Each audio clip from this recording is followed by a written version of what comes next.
Hello everyone. Welcome to the channel. Now in this video, I will show you and tell you how to disable comments in TikTok on iPhone. Please watch the video to the end. Give me a like. Let's get started.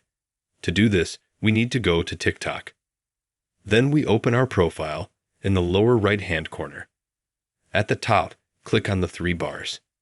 Settings and Privacy. Then Privacy. Select Comments. Click on Comments. Here we can click for everyone. We can click for friends. Or you and I can uncheck it, and no one can send us any comments on any of the videos in our TikTok. That's the easy way to do it. You can literally in 30 seconds. Disable comments in TikTok on absolutely any device. If you helped and liked this video, you can subscribe to the channel.